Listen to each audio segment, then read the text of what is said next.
I started in the Tucson office 32 years ago. It used to be Coldwell Banker at that point in time before it morphed into CB Commercial and then CB Richard Ellis. And I specialize in apartment buildings, multifamily land, and also do work in hotels. Terrific. And now you mentioned investment. Now explain to me, what is the investment piece in your business?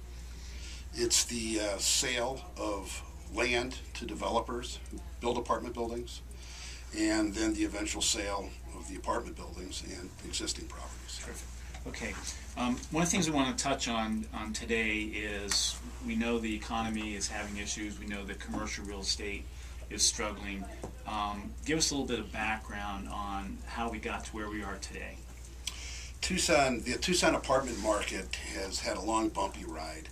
Starting in '07, we had the collapse of the single-family housing market, and that dislocated a very large amount of construction people in the spring of the year. Then we had the mortgage meltdown in fall, and that really increased the amount of available housing on the marketplace and really increased the shadow market, or rental homes that are available at very low rental rates that compete directly with apartments. In 2008, we enacted in January the employer sanction law, and that dislodged a large amount of illegal workers.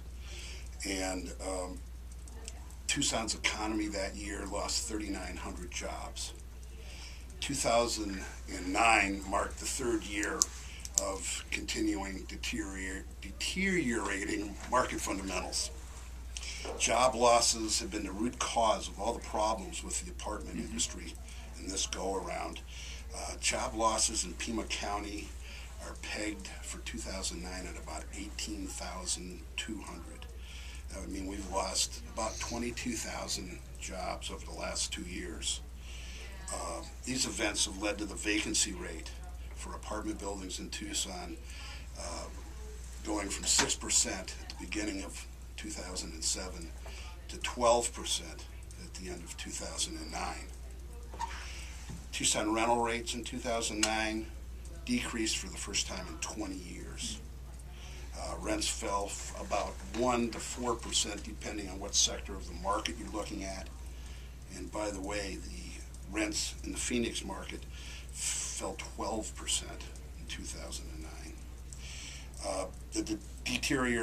These deteriorating fundamentals really froze the apartment building sales market last year, and in fact there were no arm's length transactions of major apartment building sales in all of 2009. That's never happened before. Now, we've reported on a series of apartment foreclosures going back about a year or so.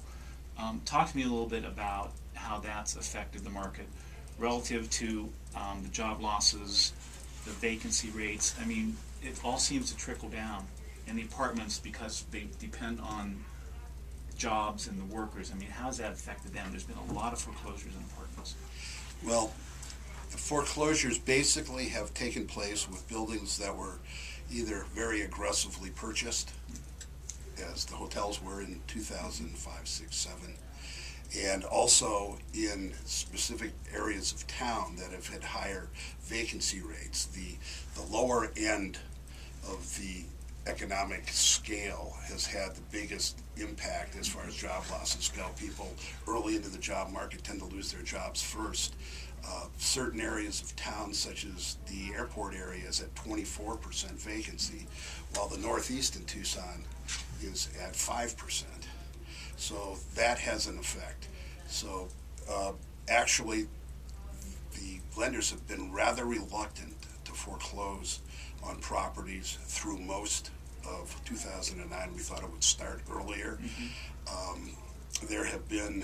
There was one major building that was sold at a trustee's sale in the third quarter, and then 9 more complexes were foreclosed on in the fourth quarter and are now in the hands of lenders.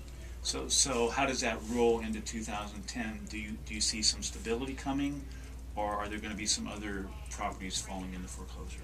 We're going to see a lot more foreclosures happening. The banks really, as I said, were reluctant to foreclose on properties until probably the third, probably the fourth quarter. We're going to see more banks foreclosing on more properties. So what was holding the banks back? Why were they reluctant to foreclose on these properties? They really didn't want to take the write down, and they were hoping if they worked with the owners that maybe things would get a little better.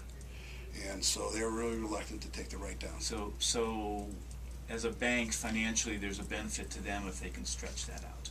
Well, they don't have, it doesn't affect their stock prices, and they don't have to write down some of the bad loans that they had until they're really forced to. Okay.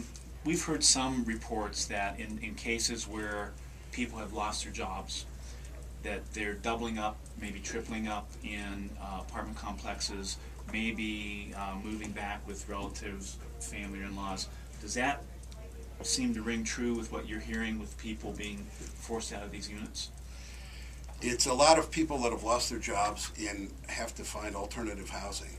Likewise, people that have been in the foreclosed housing business, it was originally thought that this might be a boon for the apartment market, and that the people that lost their homes would move into apartments. Well, what they've done is they've moved down the street to another foreclosed house at a rental rate that's probably half of what their mortgage payments were. And so that shadow market has negatively affected the apartment market also. So they're doing whatever it takes to get through. Absolutely.